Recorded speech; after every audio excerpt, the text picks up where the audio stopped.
또 우리와 함께 한 자 중에 두어 사람이 무덤에 가 과연 여자들이 말한 바와 같음을 보았으나 예수는 보지 못하였느니라 하거늘 이르시되 미련하고 선지자들이 말한 모든 것을 마음에 더디 믿는 자들이여 그리스도가 이런 고난을 받고 자기의 영광에 들어가야 할 것이 아니냐 하시고 이에 모세와 모든 선지자의 글로 시작하여 모든 성경에 쓴 바 자기에 관한 것을 자세히 설명하시니라. 그들의 가는 마을에 가까이 가매 예수는 더 가려나 하는 것 같이 하시니 그들이 강권하여 이르되 우리와 함께 유하사이다. 때가 저물어 가고 날이 이미 기울었나이다 하니 이에 그들과 함께 유하러 들어가시니라. 그들과 함께 음식 잡수실 때에 떡을 가지사 축사하시고 떼어 그들에게 주시니 그들의 눈이 밝아져 그인 줄 알아보더니 예수는 그들에게 보이지 아니하는지라.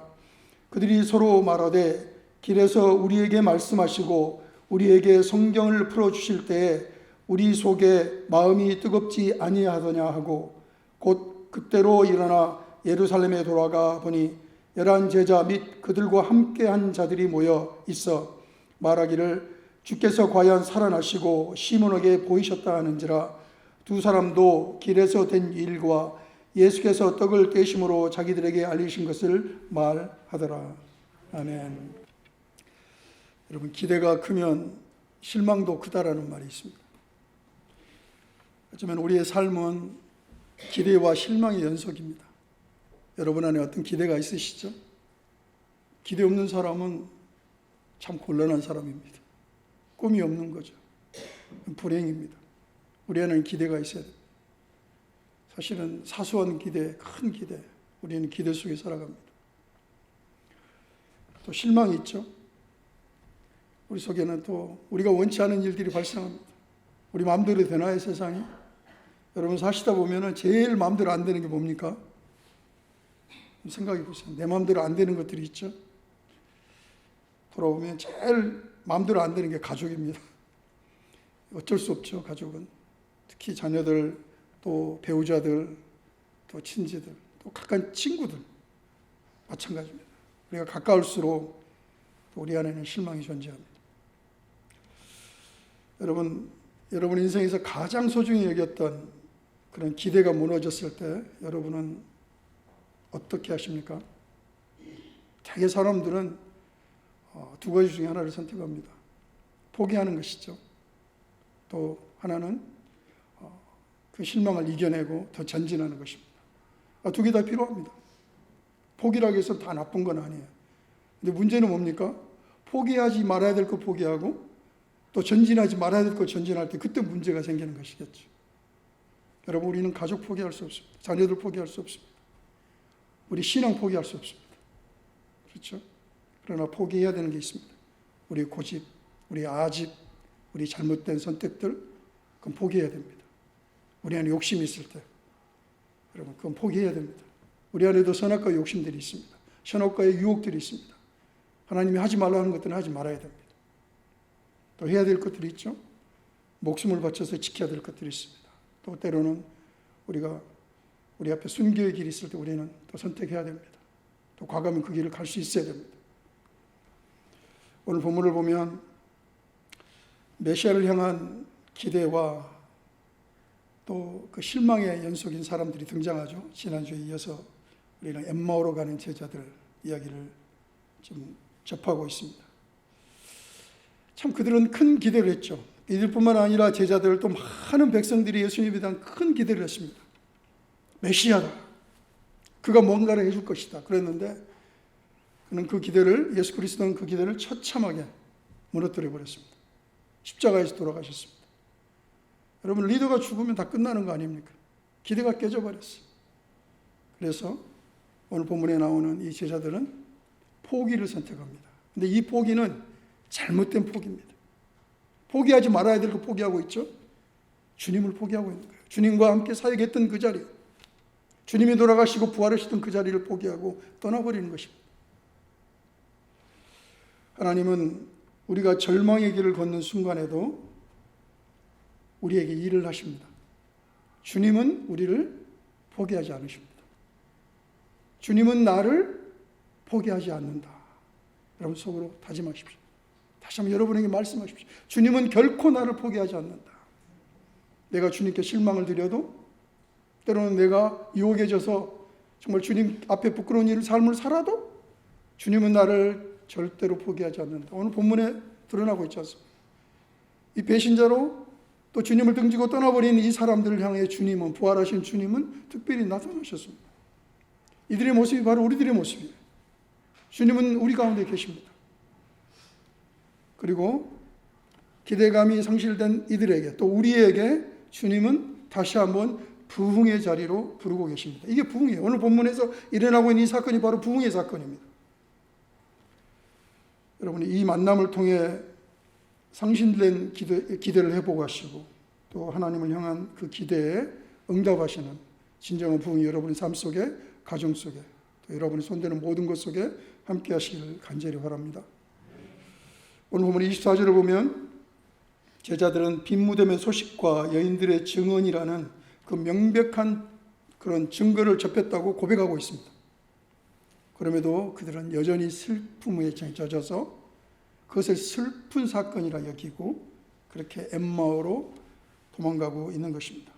여러분, 왜 그들은 기적을 보고도 믿지 않았을까요? 여러분, 수많은 기적을, 수많은 이적을 행하셨어요. 그런데 그들은 믿지 않았습니다. 예수님 말씀하셨는데도 믿지 않았습니다. 여러분, 이것은 우리들에게도 존재하는 문제입니다. 모든 사람들, 창세기부터 주님이 오시는 날까지 모든 사람이 존재하는 공통적인 문제입니다. 여러분, 분명히 이 시간 한 가지 기억하십시다. 우리는 기적을 바라나 기적이 우리를 바꾸지는 못합니다. 예수님 말씀하셨죠. 유대인은 표적을 구하라. 그러나 그 표적이 그들을 구원하지 않았습니다. 그들은 예수님을 알아보지 못했습니다. 예수를 죽였어요. 그 죽인 동기가 뭘까? 동일합니다. 우리 안에도 있어요. 우리 안에도 예수 그리스도를 십자가에 못 박으려는 그런 욕망들이 있습니다. 여러분, 그것은 우리의 본성입니다. 우리의 성품입니다. 내가 원하는 방식대로 예수를 믿으려 할 때 우리는 우리 마음속에 선악과를 따게 됩니다. 우리는 예수 그리스도를 십자가에 못 박게 됩니다. 우리는 철저하게 이 부분을 조심해야 됩니다. 내 방식대로 믿는 것. 여러분, 설교자의 가장 큰 유혹이 뭔지 아십니까? 설교를 준비할 때 기도하고 말씀을 연구하고 준비하잖아요. 그리고 이렇게 선포를 해야 되잖아요. 그런데요, 설교자의 가장 큰 유혹은 자기 생각을 집어넣는 거예요. 말씀 속에. 여러분, 그건 큰일 나는 일입니다. 반대해야 됩니다. 말씀이 내 안에 들어와야 돼요. 내 걸 버려야 됩니다. 내 지식과 내 고집과 내가 어떻게 하고자 하는 그런 계획들이 있잖아. 이걸 다 버려야 됩니다. 그래야 비로소 하나님 말씀이 우리 안에 들어오는 것입니다. 여러분, 오늘 본문에 나오는 제자들은 그게 없었어요.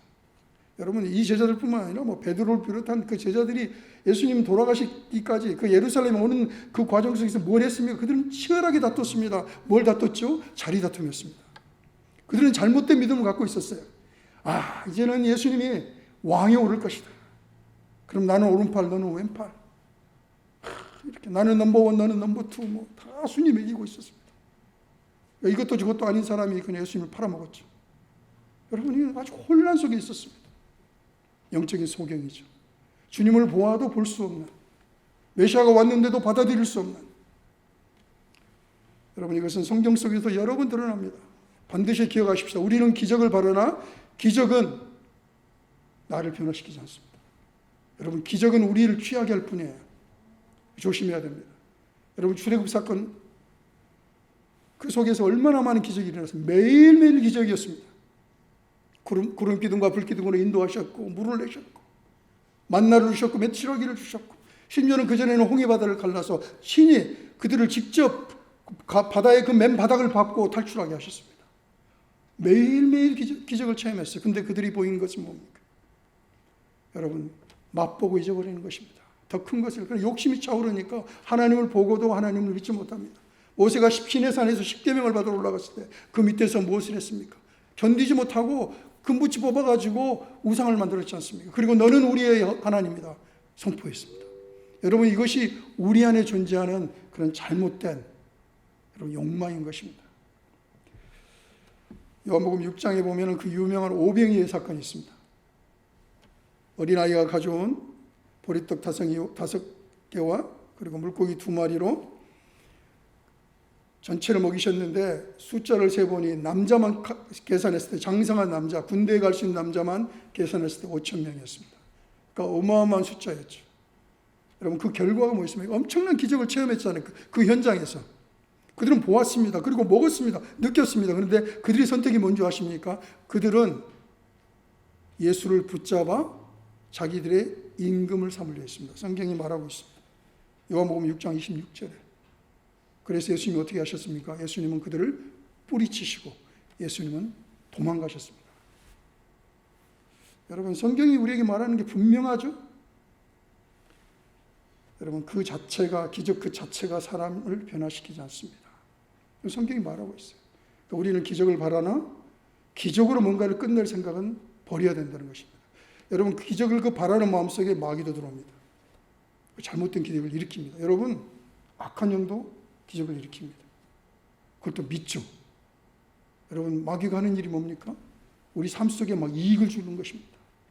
보암직도 하고 먹음직도 하고 지혜롭기도 하고 뭔가 되는 것처럼 만들어주는 것입니다. 여러분, 큰일 납니다. 그 안에 하나님을 향한 믿음이 없다면 여러분, 그 결과는 정말 무서운 일인 것입니다. 예수님은 제자들의 어두운 눈을 밝히기 위해서 한 가지를 하셨습니다. 어떤 이적을 보여주지 않았죠? 오늘 본문에서 어떻게 하셨습니까? 25절에 하나님의 말씀을 그들에게 들려주시기 시작합니다. 그들의 미련함과 믿음의 더림을 꾸짖으시며 말씀을 꺼내드셨습니다. 27절에 보면 모세와 선지자의 글, 그러니까 성경의 모든 글들을 풀어서 말씀하시기 시작했습니다. 그래서 여러분 기억하십시다. 진정한 부흥, 우리는 부흥을 갈망해야 됩니다. 진정한 부흥은 내 바램을 채워주는 것이 아니라 내 속에 기록된 하나님의 말씀이 채워지는 것입니다. 그래서 우리는 매일매일 하나님의 말씀을 붙잡고 살아야 돼요. 많이 읽으라는 게 아닙니다. 한 구절을 읽더라도 그 말씀이 내 속에 들어오도록 내 문을 열어야 돼요. 그때야 비로소 우리 안에 변화가 일어나고 부흥이 일어나는 것입니다. 여러분, 내 고난과 실패가 재수없어서 일어나는 것이 아닙니다. 하나님 말씀이 들어올 때 그것은 연단이 되는 것입니다. 그리고 그 끝에는 분명히 능력이 있는 것입니다. 여러분, 하나님의 말씀은 대단한 능력이 있습니다. 요나서 3장을 보면은 요나가 하나님의 부르심을 받았죠. 그래서 니느웨에 가서 하나님의 심판의 메시지를 전해라 그랬습니다. 네, 여러분, 니느웨가 오늘날 같으면은 그 시리아입니다. 그 아수르죠, 성경에 나오는. 근데 아수르는요, 인류의 역사상 가장 잔인한 전법을 썼습니다. 성경 말하기도 하지만 그거보다 훨씬 끔찍한 일을 저질렀습니다. 그러니까 반인류적인 범죄죠. 그러니까 어떤 오늘날 말로 하면 히틀러보다도 더 끔찍한 그런 그 전쟁 방법을 썼습니다. 그래서 이스라엘 백성은요, 이 아수르 하면 치를 떨었습니다. 원수 중에도 이런 원수가 없어요. 그런데 요나에게 가서 심판의 메시지를 전하는데 요나가 머리가 좋았어요. 이거 하나님이 그냥 놔둬도 그들 심판 나갈 거 아닙니까? 근데 왜 나한테 가서 심판을 전하라 했을까? 하나님이 용서해 주고 싶은 마음이 있었구나. 그래서 요나가 도망간 겁니다. 요나가 포기한 것입니다. 하나님은 요나를 붙잡아 다시 되돌려 놓으셨죠. 그래서 요나에게 가서 선포해라. 그럼 요나가 그 니느웨를 돌면서 성의 있게 선포했을까요? 성의 없이 선포했을까요? 이거 무진장이 싫은 일이에요, 지금. 내가 지금 정말 하기 싫은 일을 하나님이 시키고 있는데 나 도망갔는데 그 바다에 던져가지고 물고기 뱃속에서 또 뱉어냈잖아요. 그러니까 엄청나게 하기 싫은 한 겁니다. 그냥 성의 없이 야, 하나님이 니들 멸망시킨다더라. 마지못해 이렇게 마지못해 했어요. 그런데요, 요나서에 보면 3장을 보면 놀라운 일이 일어납니다. 정말 성의 없이 그저 안 들었으면 하는 마음으로 선포한 이 메시지가요, 백성들 속에 들어갔습니다. 그리고 역사가 일어나는데 왕부터 회개하기 시작합니다. 왕부터 베옷을 입고 그 신하들과 모든 백성에게 베옷을 입히고 심지어는 짐승들에게까지도 베옷을 입히고 그리고 금식하고 회개를 시작했습니다. 그 끔찍한 사람들, 그 악한 사람들이 바뀐 것입니다. 여러분, 이게 부흥입니다. 이게 말씀으로 능력에 인한 그런 부흥인 것입니다. 정말 이게 하나님의 유머입니다. 여러분, 이게 하나님의 우리에게 주시는 그렇게 성의 없이 들려지는 말씀조차도 누군가 들었을 때, 들어야 될 사람이 들었을 때 부흥의 역사가 일어난다는 것입니다. 그것은 오늘날 우리에게도 일어나는 것입니다. 때로는 우리가 요나일지도 몰라요. 우리가 말씀 전하기 싫고 증거하기 싫고 어떨 때는 창피하고 어떨 때는 더뎌주고 그렇게 억지로 전해지는 어떤 그런 간증이라 할지라도 듣는 자에게 임하셔서 부흥을 일으키신다는 거예요. 어떤 역사가 일어났을 때 그것은 우리의 능력이 아닙니다. 우리의 기적이 아닙니다. 하나님이 계획하실 때 우리를 필요로 하셨을 뿐인 것입니다. 기적보다 위대한 것은 하나님 앞에 내 고집을 꺾는 것입니다. 이것을 우리는 부흥이라고 부릅니다. 여러분, 우리는 이제 우리 마음속에 세상적인 기대들, 인간적인 기대들을 잠시 내려놓아야 됩니다. 특별히 하나님의 말씀을 묵상하실 때. 여러분, 경건의 시간을 갖잖아요. 큐티라고 하지 않습니까? 큐티의 가장 기본적인 그 요소는 그 말씀 앞에 나를 내려놓는 거예요. 그리고 하나님 말씀하소서. 그걸 레마의 말씀이라고 합니다. 내 마음에 박히는 그 말씀. 여러분, 하나님의 말씀이 내 삶의 구석구석, 특별히 어두운 부분에 비춰질 때 그때 하나님의 역사가 일어납니다. 우리는 그 앞에 우리를 열고 나아가야 되는 것입니다. 여러분, 부흥을 꿈꾸십시오. 여러분, 부흥을 꿈꾸셔야 됩니다. 나의 부흥입니다. 내 안에 부흥을 주옵소서. 저는 오랫동안 믿었습니다. 저는 그런 분이 계셨어요. 3대째 저는 모태신앙입니다. 그런데요, 그분은 제가 기도하는 그 기도 부분에 굉장히 많이 차지하는 부분이셨어요. 차마 여기서는 말씀을 못 드리지만 정말 너무너무 위태위태한 일들을 많이 행하고 다니셨어요. 저는 그분이 한국 갔다가 돌아오신 때 정말 공항에서 아무 일도 없도록 그렇게 기도했었습니다. 너무 위태위태한 일들을 하시곤 했어요. 근데 그분은 늘 입에 달고 사셔서 저는 3대째 모태 신앙입니다. 여러분, 그게 뭡니까? 지금 내가 중요하잖아요. 지금 내가. 반면에 그런 성도들이 있죠. 제가 주님 앞에 무릎 꿇었을 때 정말 주님이 내 어두운 부분들을 밝히시고 제가 돌아서기 시작했습니다. 그런 부분도 계셨어요. 어떤 분은 교회 아주 골수 불교 신자였는데 그 교회에 그냥 우연찮게 참석하셨는데 그날 그렇게 눈물을 흘리시는 회개하시는 분을 봤어요. 여러분, 하나님의 역사는 우리가 생각한 대로 일어나지 않습니다. 그러나 하나님의 역사는 누군가 마음을 열었을 때 그때 일어나는 것입니다. 하나님 말씀으로 마음이 뜨거워지기 시작할 때 여러분, 그때 영적인 눈이 열리기 시작합니다. 영안이 열린다 하잖아요. 특별히 영안이 열린다는 말이 대단한 일 같지 않아요? 여러분, 하나님 말씀이 내 안에서 역사하기 시작할 때 우리는 영적인 눈이 열리기 시작합니다. 그리고 보입니다. 내가 어떤 일을 해야 될지를 보게 되는 것입니다. 여러분, 그리고 영적인 눈이 열렸을 때 바로 일어난 일이 있죠. 그것은 바로 영적인 교제입니다. 하나님과의 교제죠. 이것을 우리는 코이노니아라고 합니다. 하나님의 창조의 목적입니다. 코이노니아는. 하나님이 아담과 이브를 왜 창조하셨습니까? 하나님이 인류를 왜 창조하셨습니까? 그래서 하나님의 영적인 교제를 원하셨어요. 하나님이 사랑하시고 하나님은 그들을 통해 영광 받기를 원하셨어요. 하나님은 대화하기를 원하셨어요. 그들과 함께 동행하기를 원하셨어요. 그리고 그들이 하나님과 함께 동행하기를 원하셨습니다. 지금도 변치 않습니다. 그게 코이노니아입니다. 오늘 보면 28절과 29절을 보면은 이 제자들에게, 말씀이 들어간 이 제자들에게 변화가 일어나죠. 이 목적지에 다다랐을 때 주님은 더 가실 듯 이렇게 뜻을 비췄지만 이들이 주님을 강권하여 그들과 함께 머물기를 원했습니다. 우리와 함께 유하사이다. 때가 저물어 가고 날이 이미 기울었나이다. 여러분, 이 함께, 오늘 본문에 함께라는 말이 참 많이 등장합니다. 그리고 성경에는 함께라는 말이 굉장히 많이 등장합니다. 여러분, 이 함께라는 말을 우리는 기억해야 됩니다. 사실은 우리 교회의 의미가 바로 이 함께의 의미입니다. 믿는 자의 이 공동체, 함께, 코이노니아입니다. 그저 길에서 만난 낯선 나그네지만 그들은 사적인 공간으로 예수님을 초대했습니다. 그리고 예수님을 더 만나기를 원했습니다. 예수님과 더 교제하기를 원했습니다. 그 실망과 좌절 속에 빠져서 냉소적으로 변할 수도 있었던 이 순간에 그들은 마음의 문을 열고 주님과 식탁을 나누기 시작합니다.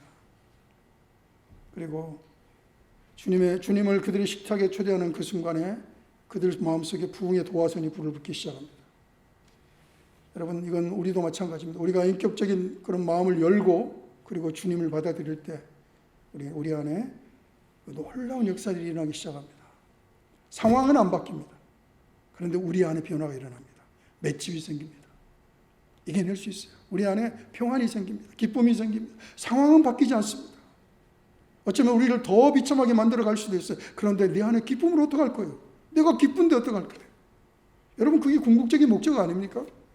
행복을 추구하고자 하는 우리의 그 마음, 내가 행복하는 것. 그러니까 세상이 달리 보이는 것입니다. 그때는 이게 실패였고 그리고 실수였고 좌절이었지만 이제는 그게 연단이고 고난이고 그리고 그 뒤에는 영광이 있다는 걸 내가 보는 것입니다. 여러분, 모든 사람 안에 이런 실망적인 요건들이 있습니다. 이겨내시는 여러분 되시기를 바랍니다. 보면 30절에 보면은 주님께서 떡을 가지고 축사하시고 제자들에게 주셨어요. 이 상황이 어디서 많이 본 장면이죠? 주님이 마지막 십자가에 못 박혀 죽으시던 그날 밤에 제자들을 모아놓고 떡을 떼시고 축사하셨어요. 이것을 우리는 기념합니다. 십자가에서 나를 위해 찢기신 우리 주님, 피 흘리신 우리 주님을 우리는 기억하고 있죠. 주의 만찬입니다. 왜 성경은 또 왜 주님은 이 대목에서 이런 이 장면을 재현하셨을까? 그리고 그 제자들의 영안이 열리는 장면을 여러분 왜 보여주셨을까? 우리는 한번 생각해 봐야 될 것입니다. 이것은요, 그러니까 주의 만찬은 이것을 코이노니아, 이건 교제입니다. 주님께서 자기의 몸을 찢으셔서 그리고 피를 흘리셔서 우리를 죄악된 우리를 초청하셨어요. 그 자기 몸으로 받으셨습니다. 십자가에서. 그리고 나를 데리고 죄악된 나를 데리고 하나님 앞에 가신 거죠. 성경이 말하는 거 아니겠습니까? 내가 예수 그리스도와 한 몸이 되고 그리고 하나님 앞에서 나의 무죄를 주장하십니다. 여러분, 이것이 바로 성경이 우리에게 말하는 거 아니겠습니까? 교제입니다.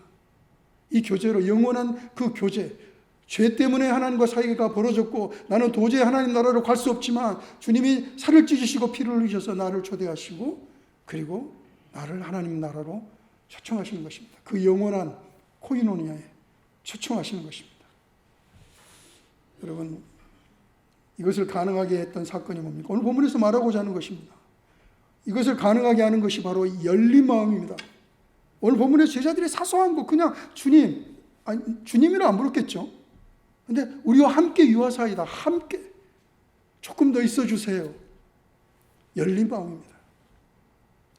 여러분, 성경이 말하는 부흥은 어떤 고립된 명상이나 고립된 신앙 행위가 아닙니다. 그러니까 그것은 다른 종교에서 하는 거잖아요. 성경이 말하는 부흥은 내가 마음을 열고 고립된 것에서 벗어나서 하나님 앞에 나아가는 것입니다. 여러분, 단절된 신앙이 아니라 함께함 그리고 나눔을 성경은 말하고 있습니다. 여러분, 예수님 공생애 3년 동안에 하신 일이 뭡니까? 많은 이적을 일으키셨잖아요. 그러나 예수님이 이 땅 가운데 오셔서 3년 동안 사역하시는 핵심은요, 제자 사역이었습니다. 다 모든 사람을 부르지 않으셨어요. 특별히 12명을 부르셨고 그 외에 70명을 부르셨고 그 외에 500이요. 그들과 함께 동행하셨어요. 그리고 그들과 함께 동고동락 하시면서 그들과 함께 먹으셨고 그들과 함께 걸으셨고 그들에게 모든 것을 보여주셨죠. 가르치셨죠. 그리고 예수님이 나중에 승천하실 때 마지막으로 유언으로 남기셨죠. 예수님의 마지막 유언이 뭡니까? 대사명이라고 하겠습니다. 여러분 기억하시나요? 우리 주님의 마지막 부탁 말씀, 여러분에게 부탁하신 말씀이 뭡니까? 가서, 세상에 가서 제자 삼으라. 예수님은 제자를 삼으셨고 그 제자를 통하여 세상에 가서 다른 제자를 삼기를 원하셨습니다. 여러분, 이것이 바로 코이노니아입니다. 주님과 함께 우리는 그 교제를 나눴고 이제는 그 교제의 연장을 우리가 가지고 가는 것입니다. 그 교제를 그 세상 사람들에게 이야기하고 초청하는 것입니다. 사도행전 2장에 나오는 최초의 성령 공동체 안에서도 이 일이 벌어지죠. 그럼 그들이 유무상통하고 그들이 함께 모여서 이 부활과 그리고 이 성령 강림의 이 공동체가 함께 교회를 이뤘습니다. 그래서 최초의 교회가 된 것입니다. 여러분, 고립은 현대인의 질병이자 부흥을 가로막는 장애물입니다. 그래서 여러분, 이 시간 한번 돌아보시기 바랍니다. 혹시 내 마음에 나를 고립시키는, 나를 우울하게 하고 하나님께로 가는 것을 가로막는, 내가 묵상할 때마다 나의 묵상을 방해하고 비집고 들어오는 그것이 무엇인가? 그 시절을 우리 각자 다 다르죠. 붙잡으시고 여러분 그 싸움을 하셔야 됩니다. 이겨내셔야 돼요. 아무도 해줄 수 없습니다. 여러분이 하셔야 돼요. 그리고 주님과 함께 하는 것, 주님과 함께 하기를 원합니다. 주님과 동행하기를 원합니다. 그 꿈을 꾸셔야 됩니다. 주님을 인격적으로 대면하고 눈이 밝아진 성도는 더 이상 과거의 절망스러운 그런 방향으로 걸어갈 수가 없습니다. 이제 거룩한 유턴이 일어나죠. 그래서 오늘 보면 32절을 보면 주님을 알아본 제자들이 이렇게 고백합니다. 말씀을 풀어주실 때 우리 마음이 뜨겁지 아니하더냐. 우리 안에 뜨거움이 일어나고 그리고 그것은 곧장 행동을 일어나기 시작합니다. 여러분, 그래서 내 안에 은혜가 임했을 때 그게 진정한 은혜인가를 알 수 있는 방법은요, 내가 어떤 행동을 취했느냐, 즉시로 취하죠. 여러분, 이것은 굉장히 자연스러운 일입니다. 33절을 보면은 곧, 성경은 곧, 즉시로 그때로 일어나 예루살렘에 돌아가 보니 떠나왔던 그곳을 다시 돌아가는 것입니다. 여러분, 돌아가는 길이 그들이 싫어했던 것이었죠. 그들이 두려워했던 것이었죠. 그러나 그것을 다 이겨냈습니다. 이 발걸음은 내 중심의 선택이 틀렸음을 인정하고 그리고 하나님이 기대하시는 그 사명의 자리로 바꾸는 것. 하나님의 부르심을 비로소 듣기 시작하죠. 여러분, 우리 모두에게는 각자의 다 다양한 부르심이 있습니다. 나는 없다. 여러분, 그렇지 않습니다. 우리 모두에게 지금도 하나님은 뭔가를 요구하고 계세요. 우리에게 사명을 주시고 계세요. 그 어떤 사명인지 우리는 모르지만 나는 알 수 있잖아요. 그 방향으로 여러분 바꾸시는 여러분 되시기를 바랍니다. 그리고 확인하십시오. 나의 방향을 확인하십시오. 여러분, 그때 이 부흥의 역사가, 그러니까 돌아가는 것, 거룩한 유턴이 바로 부흥입니다. 내가 하나님을 향해 돌아서는 것, 그 순간이 바로 부흥의 순간인 것입니다. 그것은, 그 역사는 내가 시작하는 것이 아니라 하나님이 시작하십니다. 그리고 내가 응답할 때 비로소 일어나는 것입니다. 내가 비록 하나님을 내 마음속으로는 하나님을 더디 믿었고 하나님을 의심했고 내가 낭망했고 좌절했고 원망했고 불편했지만 이제는 나 돌아가리라. 나 지금 돌이키리라. 결단하는 것. 주님은 기뻐 받으신다는 것을 여러분 믿으시길 바랍니다. 성경과 역사는, 그러니까 성경과 세계의 역사는 바로 이 돌이킴의 용기를 낸 사람들이 일으키는 그 역사입니다. 여러분, 성경에도 사도 바울이 그 역사를 보여줬죠. 그는 교회의 원수였습니다. 괴수 중에 괴수였습니다. 죄인 중에 괴수라수로 말합니다. 그런데 돌이켰습니다. 베드로도 예수님을 배신했지만 돌이켰습니다. 우리가 참 지금까지도 흔히 정말 그 세상 사람들이 사랑하는 찬송가 있죠. 우리가 잘 아는 나 같은 죄인 살리시. 조한 누튼이 지은 그 찬송가가 지금도 사랑을 받는 이유가 있습니다. 그 안에 그의 신앙이 담겨 있기 때문에. 그는 거룩한 유턴을 한 사람이에요. 그는 노예를, 아프리카에서 노예를 잡아다가 그리고 노예를 이 미국이나 유럽에 갖다 팔았던 사람이에요. 근데 우리는 잘 모르잖아요. 그런데요, 그때 그 당시에 노예 상인들이 썼던 그 방법을 보면은요, 이것은 너무너무 끔찍한 일이었습니다. 물건처럼요, 배에 많은 노예를 싣기 위해서요, 사람을 머리와 다리를 겹쳐서 계속 실었고 그 위에 사람이 일어날 수 없도록 그 위에 널판자를 깔고 그 위에 또 겹쳐서, 그래서 중간에 사람이 죽으면 그대로 버렸습니다. 그렇게 짐승처럼 끌고 와서 경매에서 팔았죠.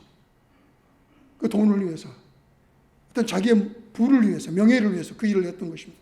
그런데 그가 주님을 만나게 되고, 그리고 회개하기 시작합니다. 그리고 모든 부와 명예를 버리고 회개자로서 주님 앞에 돌아섰고, 그리고 자신의 신앙 고백을 나 같은 죄인 살리신, 지금도 우리가 그의 고백에 진심을 믿기 때문에 지금도 우리는 그 찬양을 부릅니다. 이들은 모두 자신의 그 한계와 그 죄를 인정하고 하나님 앞에 그 자신의 방향을 꺾었던 용기 있는 사람들이었습니다. 그리고 이 시대에도 하나님께서는 우리에게 그 용기를 가진 그 사람들을 원하고 계십니다. 지금 이 시대의 교회들에게 원하시는 게, 성도들에게 원하시는 게 그것입니다. 35절에서 제자들은 자신들이 겪은 일과 주님을 만난 그 사건을 기쁘게 증언하고 있습니다. 어떤 의무감에 억지로 하는 것이 아니라 이미 내 안에 부흥의 능력이 있기 때문에 그들은 자발적으로 하는 것입니다. 여러분, 이건 자연스러운 현상 아닙니까? 그 어떤 맛있는 걸 먹었을 때 여러분, 그 맛있는 것을 막 여러분에게 이렇게 다른 사람에게 이렇게 권해보고 싶은 그런 마음 있지 않습니까? 여러분, 최근에 한국에서 아주 그 유행하는 영화 하나 있죠? 그 영화 보신 적 있으십니까? 막 계속 매스컴에서 떠들죠? 그 영화를 뭐 보려고 사람들이 몇 번씩 봤다는 이야기가 나옵니다. 왜요? 입소문이죠. 여러분, 혹시 여러분 캘리포니아 가실 일 있으시면, 시간이 있으시면 가셔서 식당에서 은대구 조림을 한번 드셔보십시오. 이 동부에는 없습니다. 제가 캘리포니아에서 사역을 했었는데 이렇게 맛있는 음식이 있을까? 생선 조림인데 입에서 녹더라고요. 그래서 저는요, 가끔씩 그런 이야기합니다. 캘리포니아 가시는 분들이 있으면 가셔서 시간 되시면 가서 은대구 조림 한번 드셔보세요. 여러분, 이거 뭡니까? 자연스러운 일입니다. 맛있는 음식이 있었을 때 그걸 나누고 싶고, 좋은 소식이 있을 때 나누고 싶고, 여러분, 내 안에 주님으로 인한 그 부흥의 그 놀라운 역사가 일어날 때 우리는 나눌 수밖에 없습니다. 이건 내가 감춘다고 되는 일이 아니에요. 내 입이 근질근질합니다. 여러분, 나누고 싶어지는 거예요. 오늘 본문에서 제자들이 예루살렘으로 돌아가서 나눈 것입니다. 우리가 주님을 만났다. 여러분, 오늘 본문 엠마오로 가는 제자들을 통해서 우리는 부흥의 원리를 배웠습니다. 기대감과 상실로 도망치고 있지만 주님께서는 그들을 향한 기대를 포기하지 않으셨다. 지금도 주님은 우리를 향한, 나를 향한 기대감을 포기하지 않으신다. 하나님이 우리에게 바라시는 부흥은 대단한 성공이 아닙니다. 여러분, 우리가 참 빠지는 착각 하나가 있죠. 여러분, 절대로 숫자를 세지 마십시오. 여러분, 그때 함정이 빠집니다. 내 자산이 얼마고, 내가 어떤 것을 누렸고, 내 집은 어떤 가치가 있고, 여러분, 이 가치 빠지지 마십시오. 이것은요, 우리로 하여금 그 눈을 돌리게 하는 것들입니다. 성경에도 나오죠.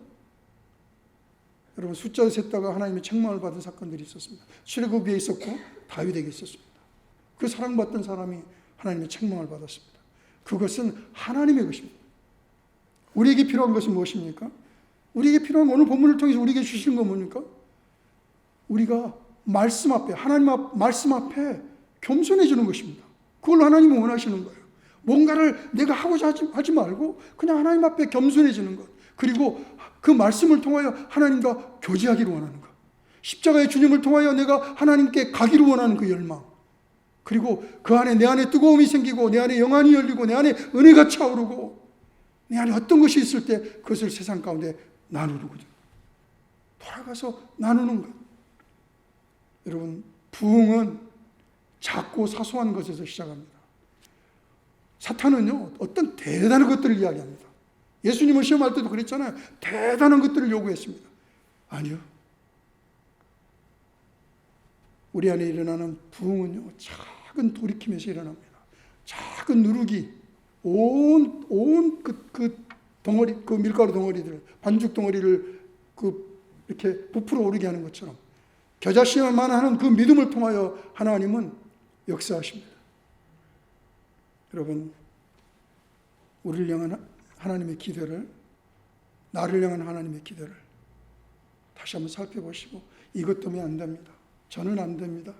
말씀하지 마시고 하나님 앞에 열린 마음을 가지고 말씀을 통해서 하나님 뜻을 들으시고 그리고 여러분 안에서 그 부흥의 놀라운 역사가 이 세상 가운데 일어나기를 간절히 바랍니다.